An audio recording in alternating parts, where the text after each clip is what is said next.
The league campaign is only a few short hours away, so with that being said, it's time to dive into the first game of the league season, and it's time to preview it, because it is Motherwell versus Rangers. Welcome back to the channel, better late than never, uploading this Saturday morning. I'm going to aim for an 11 AM, starts currently 10 to 4, so I'll get this fired up at 11. Alright, so good morning, good afternoon, Rangers are going to win. Did I reveal my answer too soon? No, because the fact of the matter is this, folks, this is a must win. I am sick of having I'm sick of having to come on here, right, after the first game every season we drop points. Last year 0-0, beat against Kelly. I think the year before we did clock back against Livy. But the end of the day is, folks, I'm sick of it. I actually just, there's an opportunity here to go top of the league. Now here, obviously, Kelly, Livy, don't know what's going to happen in that game, but, forget about what's going to happen in that game. If one of them wins 3-0, let's beat Motherwell 4-0. Let's actually get it into our head that mentally we want to win this league title. Regardless if you think the team's ready or not, let's actually put ourselves in a position where we're sitting top. Because, honestly, man, there's nothing more soul-destroying than being like 5-7 points behind going into September, October. We need to avoid that at all costs. And I think we will. I think we'll get the job done here. But in terms of the votes, 368 people voted this way.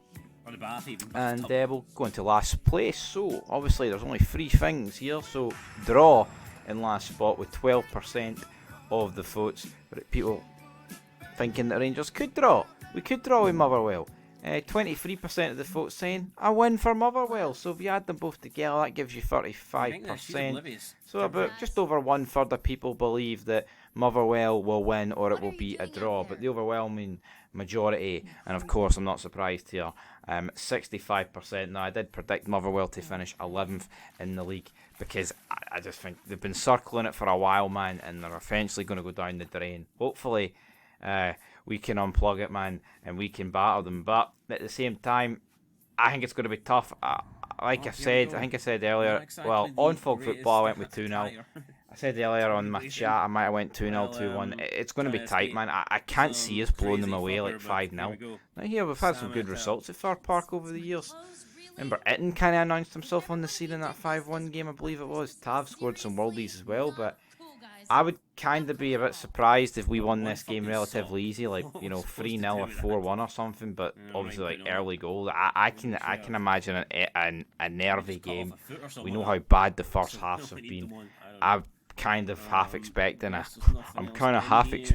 shite first half, pun intended, because that's just the norm of this team. It would be so fucking refreshing, folks, if we just dominated the first half, went 2 or 3-0 up and had an easy one in the second half, and was able to rest players going into the game against Victoria Pleasant on Tuesday. But I'm not too convinced about that. As for team news, Tilo Asgard remains out, so does Igamani. Right, Asgard's obviously been out longer than Igamani. Is there something they're not telling us with Asgard? And this is what I don't get, folks, right? Don't bullshit the fans. See if Asgard's going to be out until October, or if he's going to be out until December. Just come out and say what he's going to be out to, man. See this fucking... I thought this bullshitting the fans was over.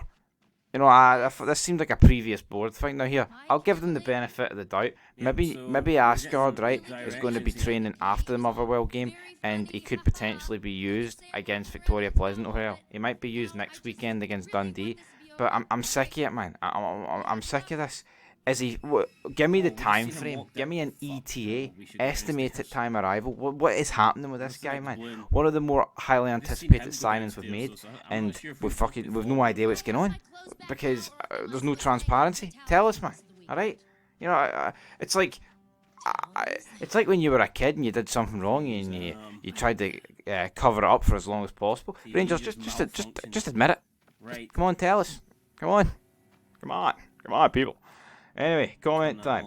Jay says shock win for Well. Don't think so. Pato says 0-0, 2 each. Right, for fuck's sake, folks, man. I mean, Motherwell. Is any Rangers fans going to comment here? James says who cares, right, which has got 9 replies. Now here, it'd be very low-hanging fruit for me to turn around and say, well, you care enough because you commented. But that's exactly what I'm going to say. James says who cares. I know it's a wee joke with a jag kind of thing here, but we're the biggest show in town, and that's all Celtic fans. I mean, do you think? Come on, folks, let's be real. You think Celtic fans care about the wee flag day against St Mirren? Celtic's main event this weekend is the Mora at 5:30. Right, Make no mistake about it. I guess we have to follow the balloons. That is it. That is it. Well, actually, when you're listening to this, then it will technically be, I'm talking about Sunday. You know what I mean? The day, 5:30, Rangers Motherwell. That's Celtic's main event, because we're the biggest show in town, baby. Alright, make no mistake about it. Triggered already. People going back and forth. I'm all for it. Stephen McNally says, I'm not joking. Right now, well, 3-1, 3-2. I'm on the well. So a lot of talk for the well. Well, guess what, guys? It's not going to end well for Motherwell.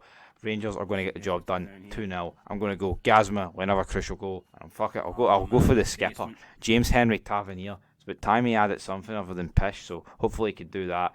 And looking forward to it. Buzzing, folks. Cannot with the season's here, baby. Come on.